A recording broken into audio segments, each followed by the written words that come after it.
What's up, guys? IFBB Pro Classic Physique Arash Rabar here. I'm here with Alexander Vega, my friend and client. He came and visited us. We just trained quads, killer quad workout at Beth Francis Powerhouse Gym.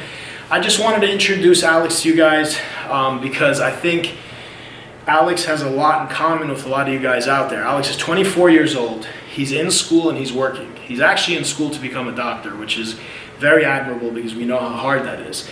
And he's an aspiring bodybuilder. He's competed, how many shows have you done? One. He's done one classic physique show, and we started working together about 2.5 months. 2.5 months ago. So prior to working with me, Alex did the show. Now we've been working 2.5 months in the off season. We did a posing video earlier today, which I'll post. You guys can see his conditioning. He has beautiful structure, beautiful shape, and keeping fairly lean for the off season.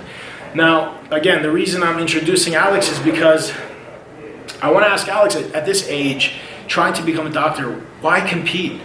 Why bodybuild? He gets asked on a weekly basis, how do you have the time to bodybuild and eat and train? And a lot of questions I've been getting asked lately is how to juggle it. Because a lot of you guys look at me, I do have a career and a day job as well, but you look at me and you say, oh, well, he's a pro. You guys don't need to be at the gym for 3-4 hours. You can get a serious, intense workout in 30 to 40 minutes. You guys don't need to let bodybuilding take over your life. Someone recently told me that bodybuilding ruined his life, whereas, you know, I think it added, and I learned so much, it added to my life. And he said because all his focus, all his energy's gone to bodybuilding, it's ruined his relationships, it's ruined his work, he did bad in school, so on and so forth. So I'll let Alex talk a little bit. Let these guys know, first of all, why you're doing what you're doing while you're working and trying to become a doctor, and how you're juggling it. So I've been in graduate school for about 2 years now. I fell in love with bodybuilding about 2 years ago. Really, is when I really started. I didn't know anything about it prior to that, and I just fell in love with it. I'm a big fanatic of sports, so I love sports. In lieu of that, I decided to try bodybuilding, and I picked up books. I started going online.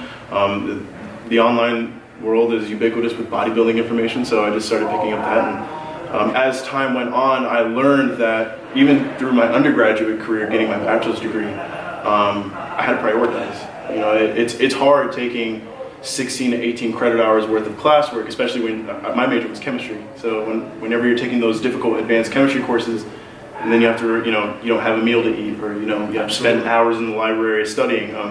So I just learned how to prioritize, and so what I started doing was watching videos about other bodybuilders. Like, I prep my meals, so I just started prepping my meals, and so I would start prepping 4 or 5 meals a day, so I could just keep myself eating. And mind you, I wasn't doing it for the sake of bodybuilding back then, because I didn't know I was ever going to step on stage. I was doing it honestly to keep myself healthy, because I would go hours on end without eating, which is not, for me, not a good thing, especially as in my career field. It's unhealthy. So I just started doing that. I kept with it. Started watching workout videos and stuff like that, and yeah, that's how my journey began. Is it safe to say that your main priority in life is to become a doctor? Yeah. Okay, so you're not trying to become rich and famous for bodybuilding? No, not at all. Okay, so then would you say that bodybuilding during this phase in your life of going to school and working and having a really hectic schedule, basically, has it taken away from your school and your work, or has it aided you in some way becoming a better student? It's aided me tremendously, and the reason why I say that is because aside from, obviously the physical aspect of training, the mental aspect of training is what really I've noticed the most amount of growth from. Because when you train, you kind of put yourself in this mentality, okay, you gotta push yourself, you gotta push yourself, you gotta push yourself. It's the exact same thing with reading a textbook. You may not like the subject, but you have to push yourself to read it, because at the end of the day, a person with a PhD or a person with an MD degree, when they ask you questions on an exam, you're expected to know that information. The same kind of mentality comes in here. So it translated very well with me. And I'm the type of person that, if it translates well, then I'll utilize it. And if it's not, then I won't use it. But you don't have any stress about, oh, I got to get to the gym, I got to eat a meal when you're in school and stuff like that. So it's meditated for you, right? Yeah. All right, so I feel like I'm not trying to sell you guys. This isn't an infomercial about why to be a bodybuilder. But if you guys are stressed out about your workouts and your diets, then just take a break from it. It's got to serve a purpose in your life. It has to make you happy. We shouldn't be doing anything that doesn't make us happy or doesn't benefit us. All right, guys, we got disconnected because of these shitty cameras.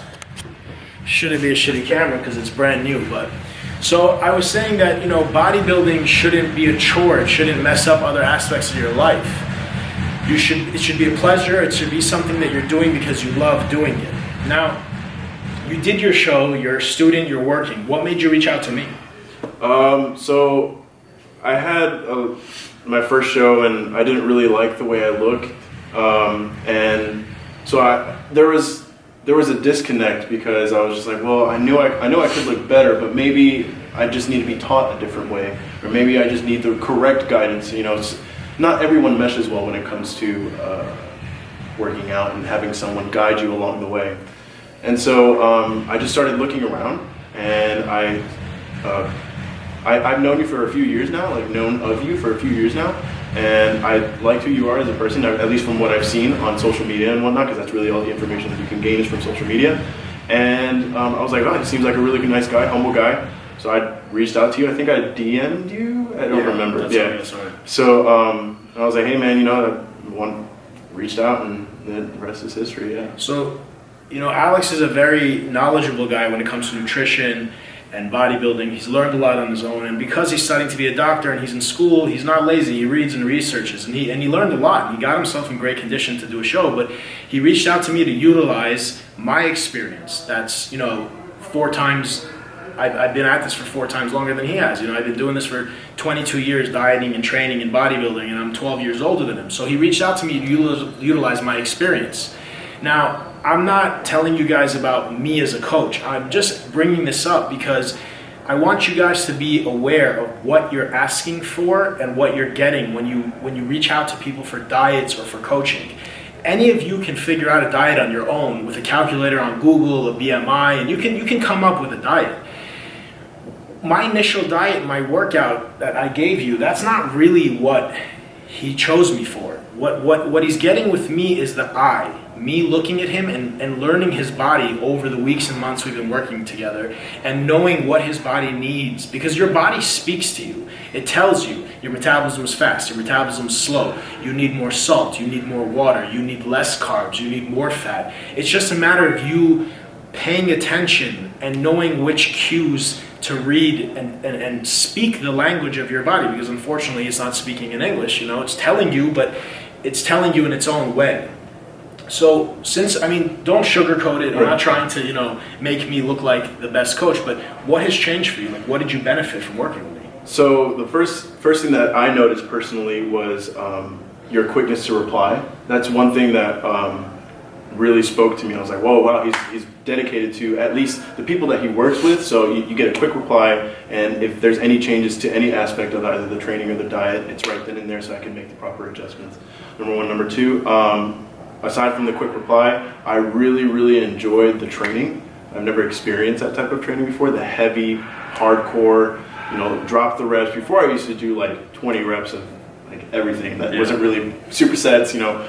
It was almost like cardio, because it was, you know, supersetting everything for 20 reps, and it just wasn't really working out for me. It got me in great shape, but it wasn't really working out for me when it came to muscle growth. So whenever you started implementing the heavy weight, drop the reps to about 6 to 8 reps, etc., I noticed the strength gains immediately.